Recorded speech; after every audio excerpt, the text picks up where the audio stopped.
How to walk on eggs to supersize and grow your business. Sharon Horne-Ellstrom here with eggs. I'm almost out of eggs. Obviously need more eggs.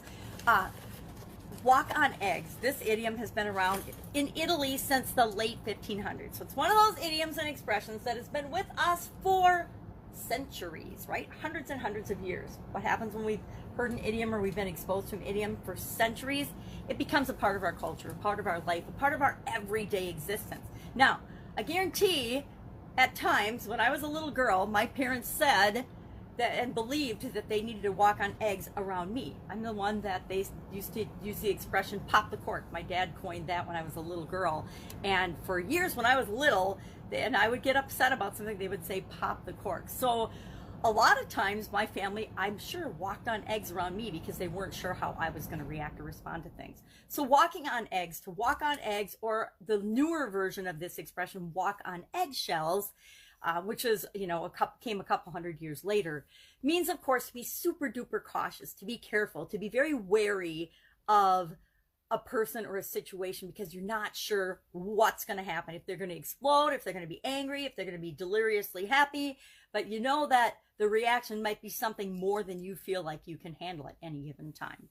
So all of us, and me included, obviously, since I was the instigator of making people walk on eggs in my youth, have experienced people that need to be dealt with in a certain way, need to be handled a lot more with kid gloves, a lot more warily than other people.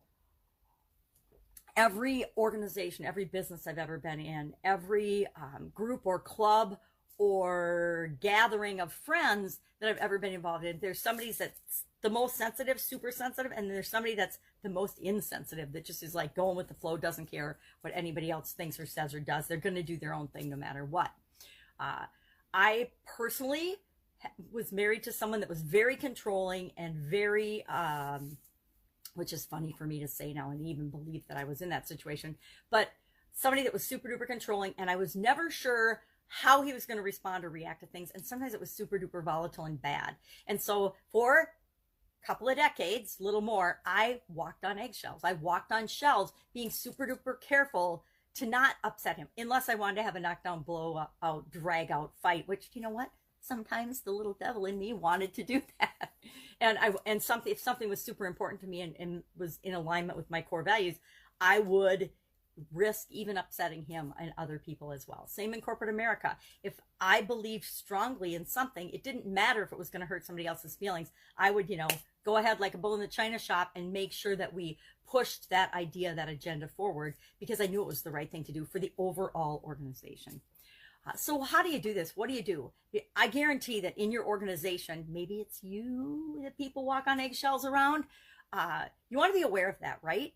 You want to be aware of the impact and the response people have to you and your interactions with them. It's just plain good human relationships, right?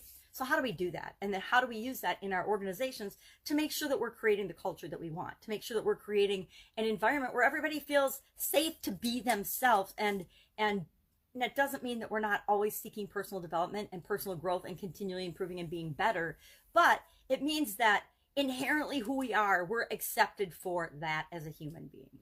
All right, so how do you do this in your business? Number one, be kind. Be kind and accepting and understanding of other people and their environments and their situations and where they're coming from, right? Don't assume that everybody thinks like you do. Be consistent in your behavior and your reactions and the way you deal with different situations. Be consistent across the board. Don't show favoritism. Don't have a favorite employee, a favorite child. We inherently are attracted to and like people that are a lot like us, but caution yourself and be aware that how much attention you're giving to different people, how much you're spending your time, how many resources you're giving to different people within your organization. It isn't like fair. Life isn't fair. I hate to burst anyone's bubble, but my dad taught me that when I was a little girl, and I'm so grateful, because life isn't fair in our estimation or in anyone else's. It's never going to be. We get out of every situation what we put into it. We want to be consistent. We want to share our expectations in all of our relationships and with other people, especially in our work environment. We want people to be open and honest with what they expect.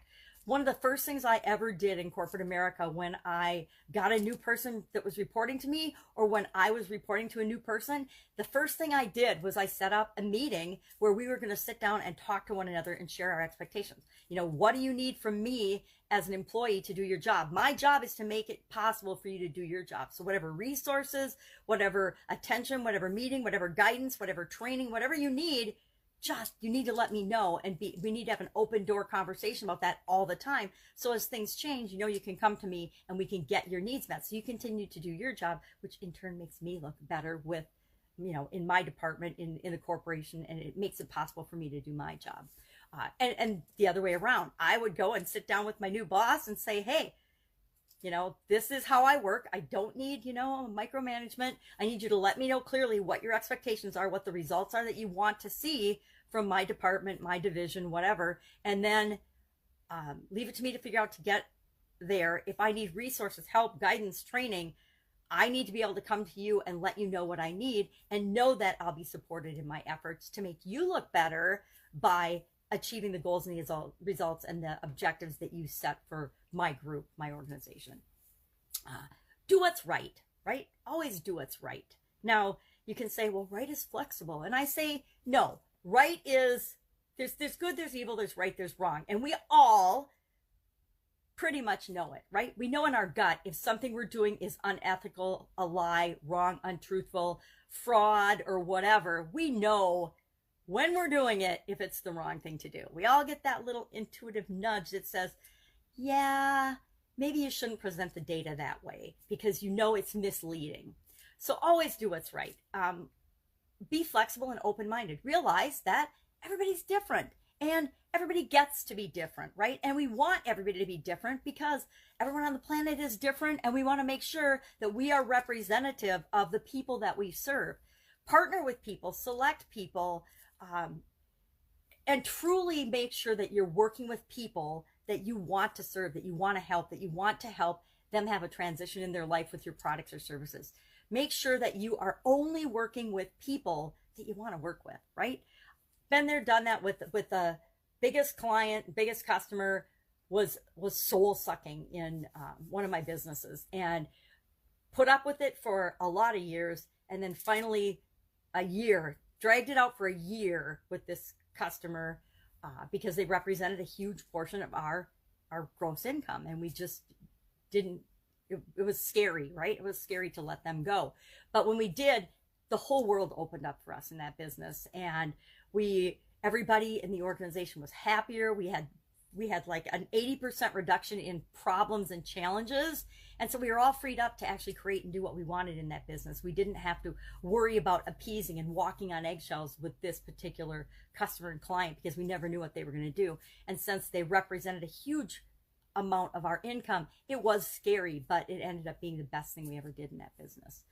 So you determine what your environment's going to be like. You set the guidelines and the rules and the expectations in your organization, and create the culture that you want to have in your business. Now, maybe you want people to be afraid of you and to be walking on eggs around you. And if you do, that's fine. More power to you. But remember that whatever we create, we have to live with and deal with. So, you know, that means if people are walking on eggs around us all the time, they're probably scared to tell us when something goes wrong or when something isn't right. And that can lead us right down a drain if we're not careful.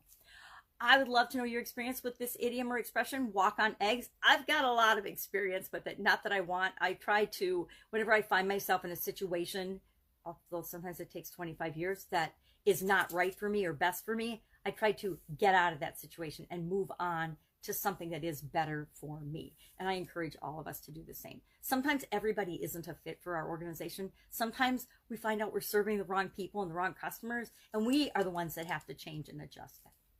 That's it. Go out, have an absolutely amazing, awesome day. I'll be with you tomorrow with another interesting idiom. What does it mean? Where does it come from? And how might you use it in your business right now? Take care.